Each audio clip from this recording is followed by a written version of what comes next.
Dear students, after studying this module, you will be able to know about the important instrumental techniques for drug analysis, the basics of instrumentation, and drug detection by specific instrumental techniques. First, introduction to high performance thin layer chromatography, that is HPTLC. Principle: in thin layer chromatography, constituents of a mixture are separated on thin uniform surface of solid stationary phase, which is usually silica, coated on glass or aluminium or plastic plate, help of moving liquid phase.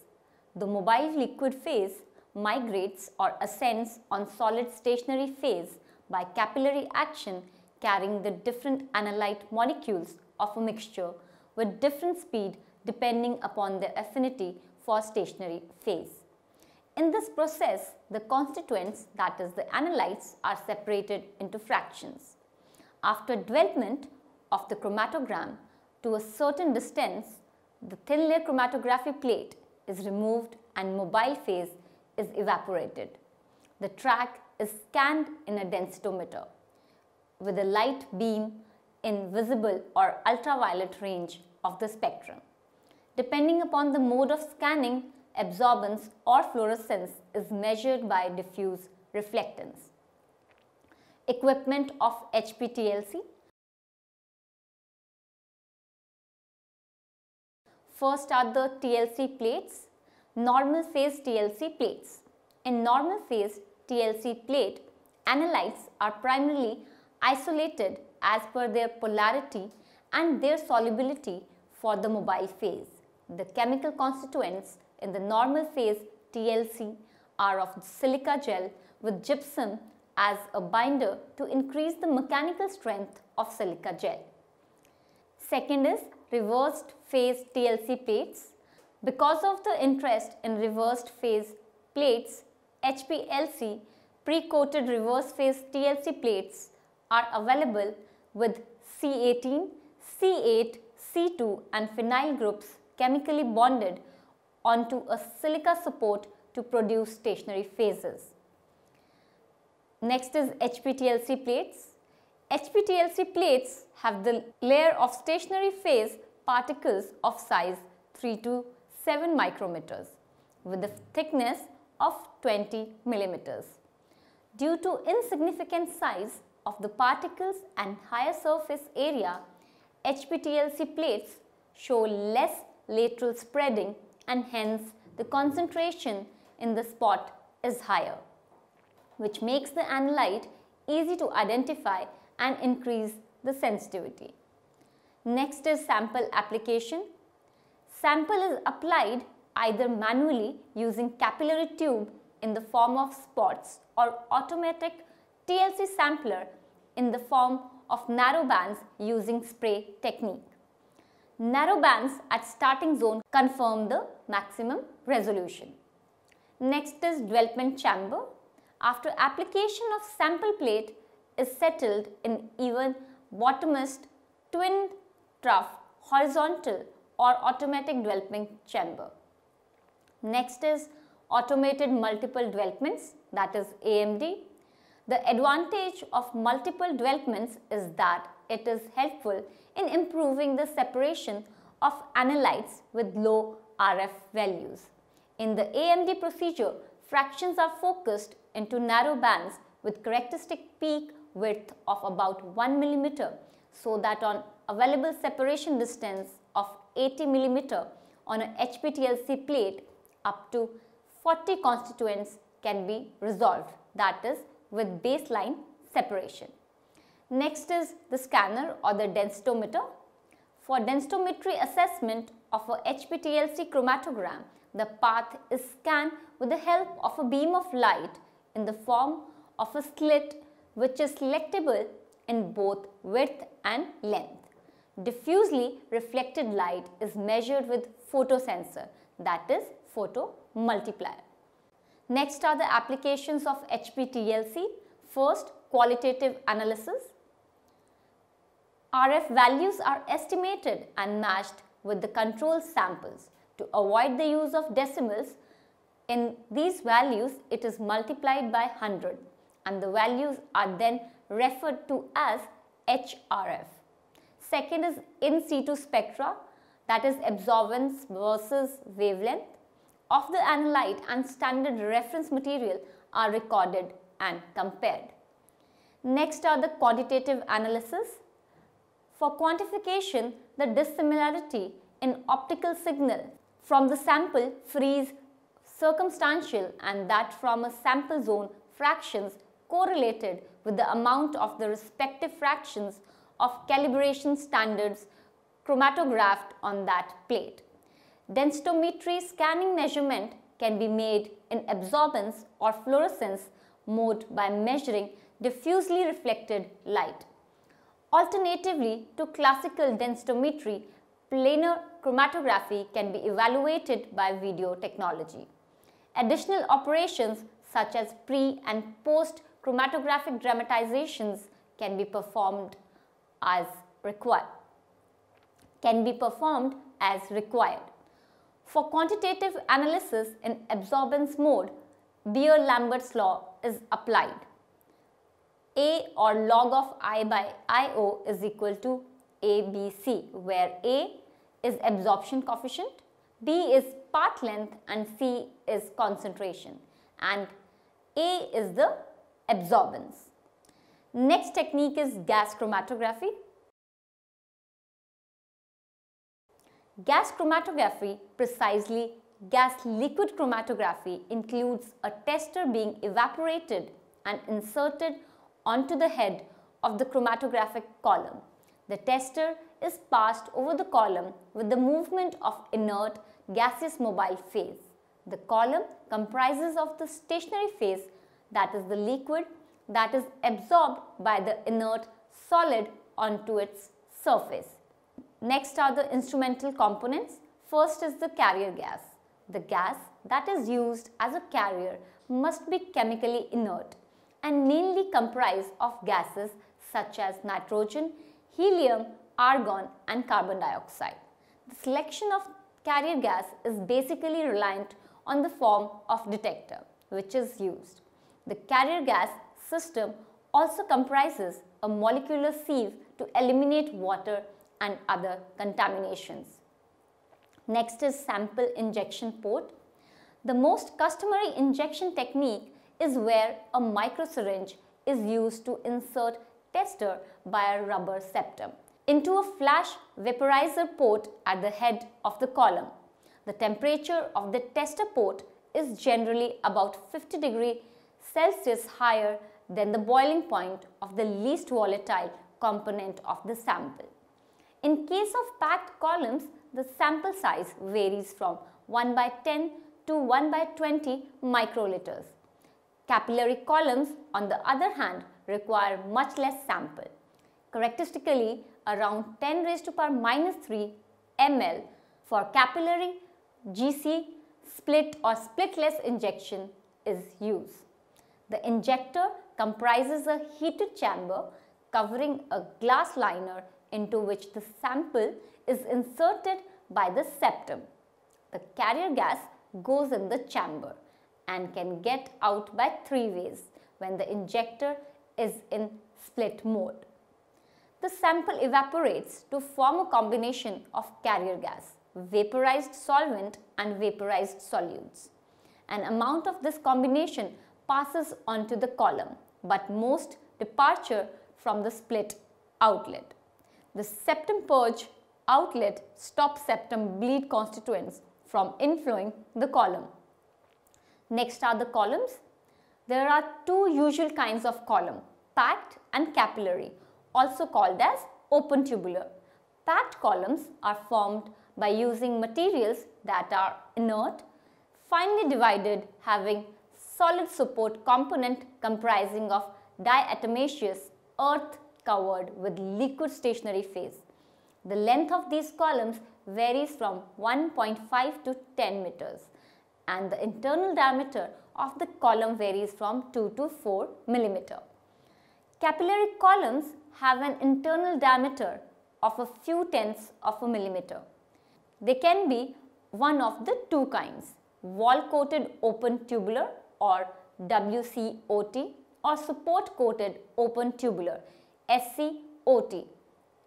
WCOT columns contain a capillary tube wherein the walls are covered with a stationary phase that is liquid.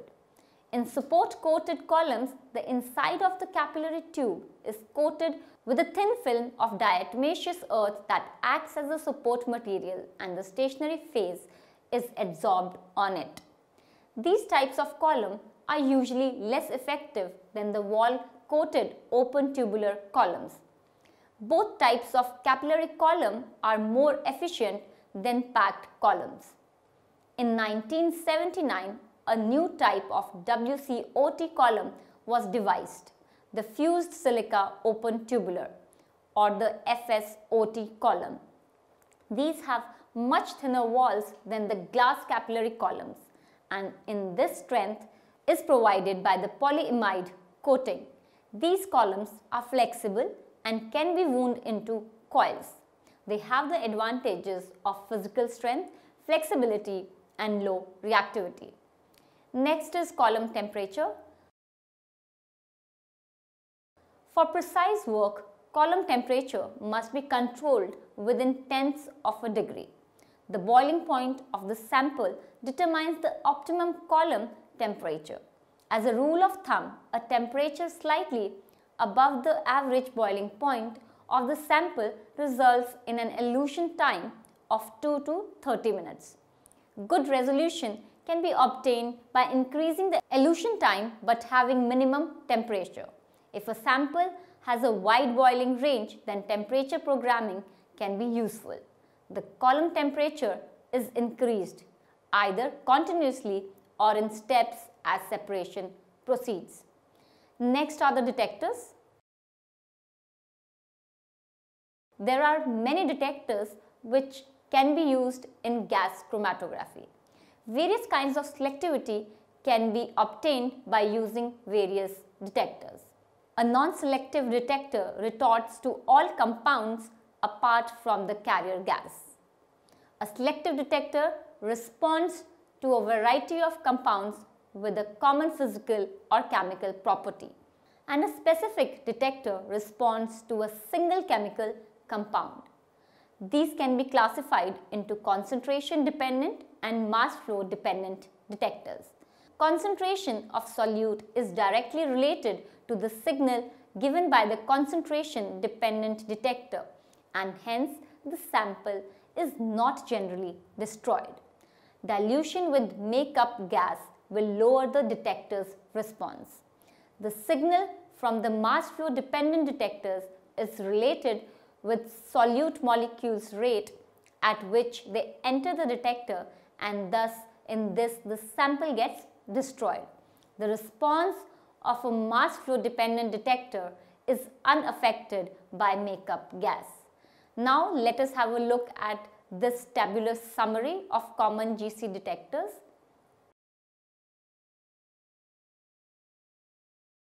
Detector, type, support gases, selectivity, detectable limit and dynamic range. First is flame ionization detector, that is FID. Type is mass flow, support gases are hydrogen and air, and selectivity is most organic compounds. Detectable limit is 100 picograms and dynamic range is 10 raised to power 7. Next is thermal conductivity detector. Type is concentration, support gases, reference, selectivity, universal, and detectable limit is 1 nanogram and dynamic range is 10 raised to power 7. Next is electron capture detector. Type is concentration, support gases, makeup, selectivity, halides, nitrates, nitriles, peroxides, anhydrides, and organometallics. Detectable limit is 50 Fg and dynamic range is 10 raised to power 5. Next is nitrogen phosphorus detector. The type is mass flow. Support gases are hydrogen and air. Selectivity is nitrogen and phosphorus. Detectable limit is 10 picograms and dynamic range is 10 raised to power 6. Next is flame photometric detector. The type is mass flow. Support gases are hydrogen and air and possibly oxygen. The selectivity is sulfur, phosphorus, tin, boron, arsenic, germanium, selenium, and chromium. Detectable limit is 100 picograms and dynamic range is 10 raised to power 3. Next is photoionization detector.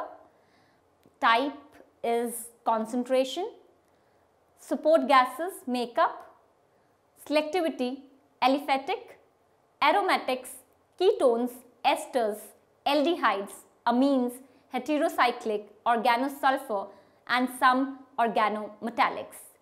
Detectable limit is 2 picograms and dynamic range is 10 raised to power 7. Next is Hall electrolytic conductivity detector. Type is mass flow. Support gases are hydrogen and oxygen. Selectivity is halide, nitrogen, nitrosamine, and sulfur. The effluent from the column is mixed with hydrogen and air and ignited. Organic compounds form electrons and ions when introduced to flame, and that also results in conduction of electricity. The collector electrode is situated just above the flame, thereby resulting in the production of large electrical potential at the burner tip. FIDs are mass sensitive rather than concentration sensitive. Hence, the detector's response is not affected by the flow rate of mobile phase. The flame ionization detector is useful for the study of organic compounds due to its high sensitivity, low noise, and large linear response range. It is also robust and easy to use, but unfortunately it destroys the sample. Next is high performance liquid chromatography. HPLC instrumentation includes a pump, injector, column, detector, and recorder or data system. The heart of the system is the column where separation occurs. A high pressure pump is needed so as to move the mobile phase through the column, as the stationary phase comprises of micrometer size porous particles. The chromatographic process begins by injecting the solute onto the top of the column. Separation of components occur as the analytes and mobile phase are pumped through the column. Eventually, each component elutes from the column as a narrow band or peak on the recorder. Detection of the eluting components is important, and this can be either selective or universal, depending upon the detector used. The response of the detector to each component is displayed on a chart, recorder, or computer screen. To collect, store, and analyze the chromatographic data, computers, integrators, and other data processing equipment are frequently used. Next is mobile phase reservoir and filtering. The most common type of solvent reservoir is a glass bottle. So as to remove the dissolved air purge gas or helium is used, and Teflon tubing and filters are employed to connect it to the pump inlet. Next is solvent delivery system.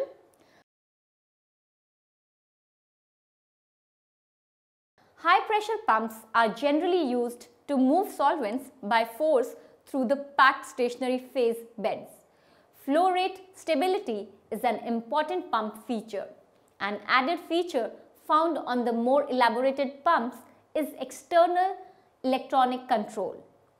Although it adds to the expense of the pump, external electronic control is a very desirable feature when automation or electronically controlled gradients are to be run.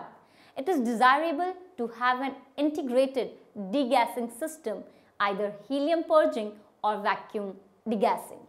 Next are the columns. Typical LC columns are 10, 15 and 25 cm in length and are fitted with extremely small diameter, that is 3, 5 or 10 mm particles. The inner diameter of the column is generally 4 to 4.6 mm and this is considered as the suitable condition for speed, mobile phase consumption and resolution and sample capacity. However, if pure substances are to be collected preparative scale, larger diameter columns may be needed. Next are the detectors. In case of liquid chromatographic system, optical detectors are usually employed. These detectors pass a beam of light through the flowing column effluent as it passes through a low volume flow cell. The variations in light intensity caused by UV absorption, fluorescence emission or change in refractive index depending on the type of detector used from the sample components passing through the cell are monitored as changes in the output voltage. These voltage changes are recorded on a strip chart recorder and frequently are fed into an integrator or computer to provide retention time and peak area data. The most commonly used detector in liquid chromatography is the ultraviolet absorption detector. This variable wavelength detector is adept at monitoring from 190 to 460 to 600 nanometer and hence is suitable for detection of samples. Other detectors in common use include refractive index, fluorescence, electrochemical conductivity, photodiode array and mass spectrometric detectors. The RI detector is universal but also the less sensitive one. Fluorescence and electrochemical conductivity detectors are quite sensitive but also quite selective. The MS detector is the most popular one for the identification. Next are the injectors. Sample introduction can be accomplished manually or by auto samplers. In liquid chromatography, liquid samples may be injected directly and solid samples need to be dissolved in an appropriate solvent, preferably mobile phase. It is essential to remove particles from the sample by filtering or centrifuging since continuous injections of particulate material will eventually cause blockage of injection devices or columns. Next is data station. The data station consists of a PC, an integrator or printer that in addition to revealing the chromatograms stores and monitors various parameters related to the system. The PC selected should be compatible to the main system. Next is UV visible spectroscopy. Absorption spectrometry in the UV visible regions is considered to be one of the oldest physical methods used for quantitative analysis and structural analysis. The law of absorption of radiant energy with which the analyst is concerned involves the relationship between the magnitude of absorption and the quantity of absorbing material present in solution. These laws are applicable to absorption of energy in any region of the spectrum. Next is Boger-Lambert's law. It states that the proportion of light absorbed by a transparent medium is independent of the intensity of the incident light, and that each successive layer of the medium absorbs equal fraction of the light passing through it. This can be expressed mathematically as log of IO by I is equal to Ki, where IO is intensity of the incident light, I is intensity of the transmitted light, and T thickness of the layer in centimeters, alpha absorption coefficient of the medium, and K constant depending only on the medium examined and is known as extinction coefficient. Next is Beer's law. The absorption coefficients alpha and K contain no concentration factor, and Beer's law deals with this variable. According to this law, the light absorbed is proportional to the number of molecules of absorbing substance through which the light is passed, if the absorbing substance is dissolved in a transparent medium. The absorption of the solution will be proportional to its molecular concentration. Next is Beer-Lambert's law. The combined law may be expressed as log of IO by I is equal to molecular extinction coefficient Ci, where molecular extinction coefficient is eta and C is the concentration in gram moles per liter.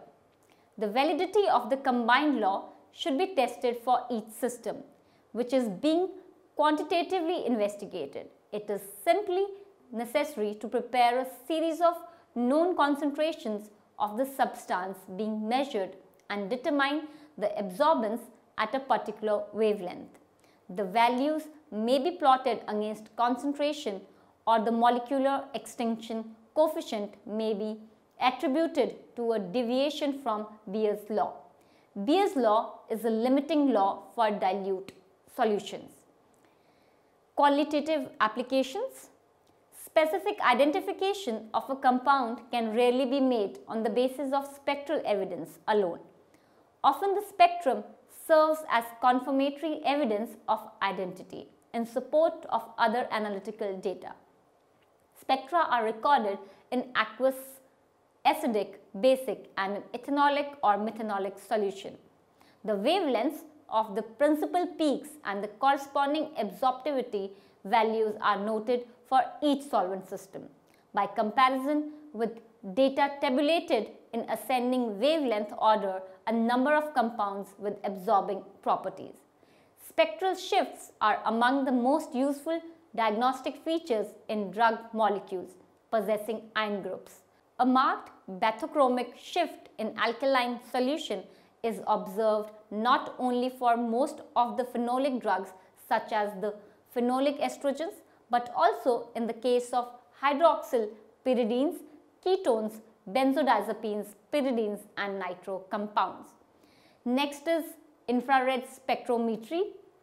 Infrared spectrometry is the study of the reflected, absorbed or transmitted radiant energy in that region of the electromagnetic spectrum from wavelength lambda 0.8 to 500 micrometers.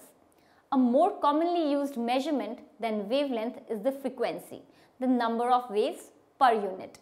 This is expressed in wave numbers, that is centimeter inverse. The infrared spectrum is usually divided into three regions: 12,500 to 4,000 centimeter inverse, that is 0.8 to 2.5 micrometers near infrared, 4,000 to 400 centimeter inverse, that is 2.5 to 25 micrometers mid infrared, and 400 to 20 centimeter inverse, that is 25 to 500 micrometer far infrared.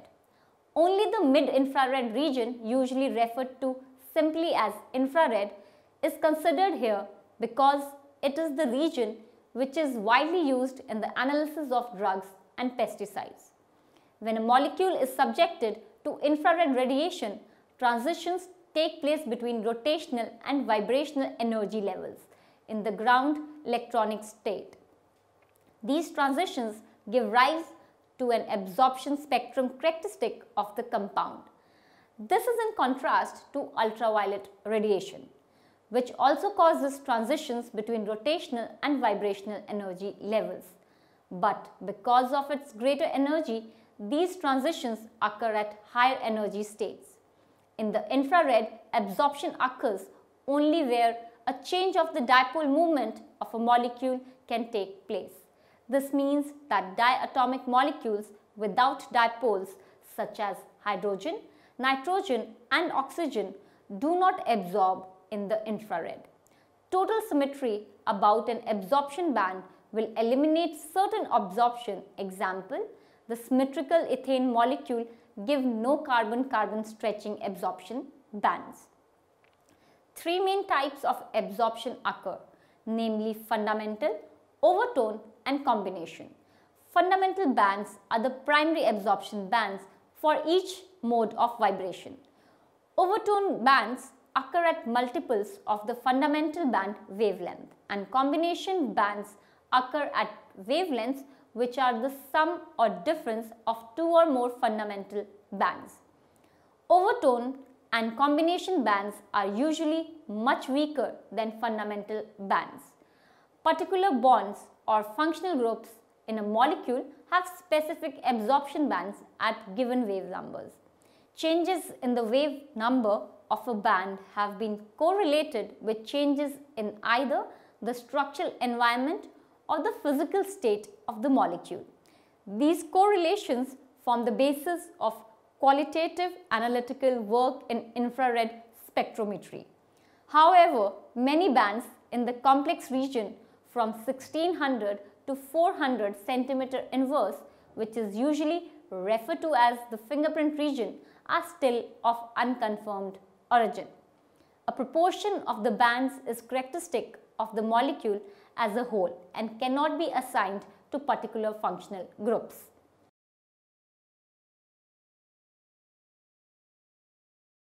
HPTLC is advanced technology which is fundamentally based on TLC principle but gives better results than TLC method. HPTLC results come in the form of chromatograms which can be helpful in qualitative and quantitative examination. Gas chromatography is the basic technique for volatile drugs and can be used with many detectors which can be selected on the basis of sample which has to be analyzed. UV visible spectroscopy gives quantitative results of the investigated material. Infrared spectrometry is also known as fingerprint of molecules and gives very accurate results for pesticides and drugs.